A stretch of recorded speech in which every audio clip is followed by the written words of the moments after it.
brought to you by Charity Mobile, the phone company that supports life and family. 5% of your monthly plan price goes to your favorite charity. Buy the way you believe at CharityMobile.com and use promo code TRADITION. There are things that I hate about being a commentator in the sphere of things, of reporting the news to people, and that's having to report on the bishops who are likely to be punished for being Catholic, or at least trying to be Catholic. Those who take their job seriously. Last year, I reported on some research that somebody did in Europe about the number of bishops who had been canceled by Francis. And this cancellation took a form of different ways of doing it. Some removed completely from their dioceses, others being given a coadjutor bishop who was really the new bishop in charge, while the other bishop was basically reduced to doing not much of anything. Others kicked out of high-profile positions in the Roman Curia, others sent off to become the ordinary of some remote place where they'd have no influence.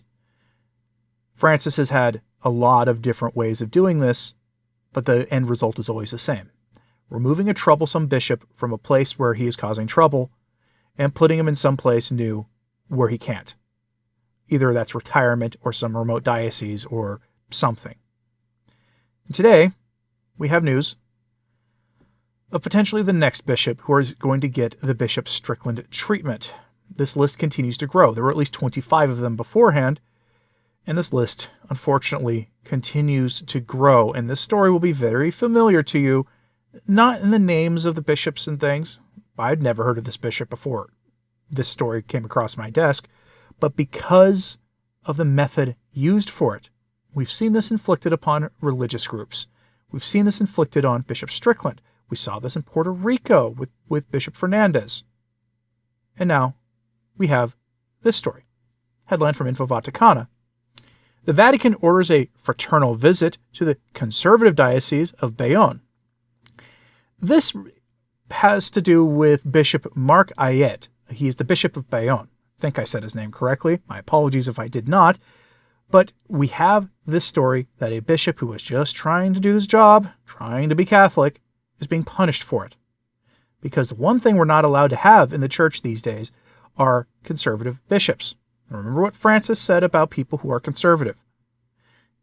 This comes hot on the heels of it.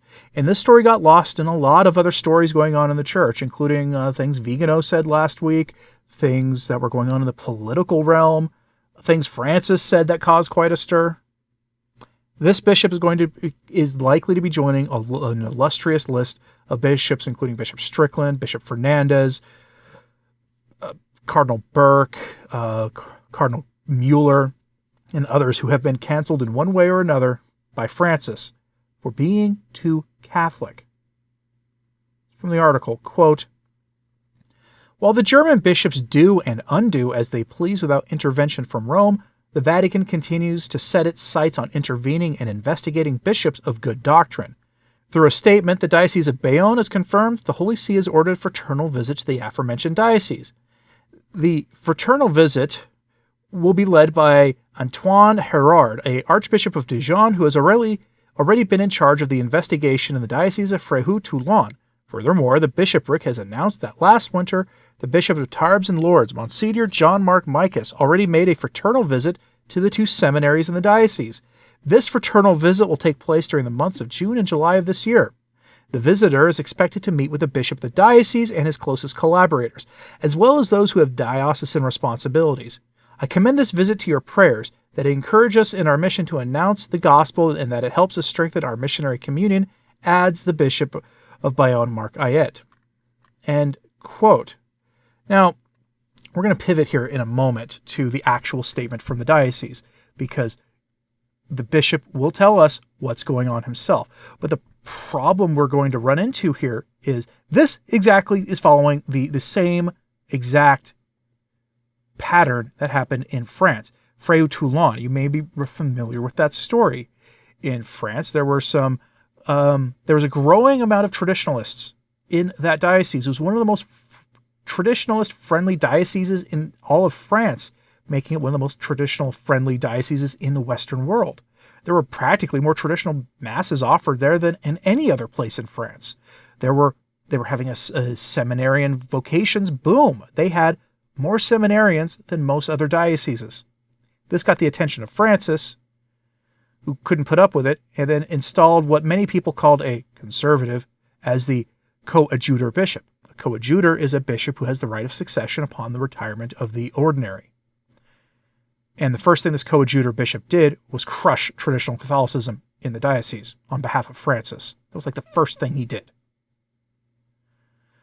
In that diocese, they were not allowed to have any ordinations for a couple of years because of this, because of things going on there. And now the bishops responsible for it are the ones in charge of investigating this bishop. Let's read the statement together. Press release from Monsignor Mark Ayet, fraternal visit to our diocese, dated the 27th of May. It's a very short release. Quote, a fraternal visit will take place in our diocese at the beginning of June and the beginning of July. See the press release from our bishop below. Following the fraternal visit of our two seminaries by Monsignor Jean-Marc Micas, Bishop of Tarbes and Lourdes, last winter, it is the diocese itself which will receive such a fraternal visit at the beginning of June and the beginning of July. Monsignor Antoine Herard, Archbishop of Dijon, will meet the bishop, his clerical and lay collaborators, as well as those who have diocesan responsibilities. I entrust this visitation to your prayer, that it encourages us in our mission of announcing the gospel and that it helps us strengthen our missionary communion. Signed by the bishop on the 27th of May. Note something there. They will not only be speaking with the bishop, but also with his lay employees. That is exactly what happened to Bishop Strickland. You'll recall that the apostolic investigator in that case stepped forward and was announced to have been walking through the chancery office in his cathedral, openly talking with his assistant bishop who was helping him with his apostolic visitation about who was going to replace Bishop Strickland. They went there with an outcome in mind already. It took 3 months or 4 months after the visitation, in that case, for Bishop Strickland to be replaced. Will it take this long in this case? If you're watching this from France or from Europe in general, and please, I ask you to pay attention to this in the outlets that I don't even know that exist, and send me any developments on the story as they happen. This people need to be praying for this bishop. Appears to be one of the better ones. What are your expectations in this case? Will he follow Bishop Strickland into forced early retirement? Will he follow Bishop Fernandez in Puerto Rico in the same way? Let me know your thoughts on this in the comments, please. Like and subscribe if you haven't. It certainly helps. So does sharing this on social media. It helps a lot too. And as always, pray for the church. I'm Anthony Stine. Ave Maria.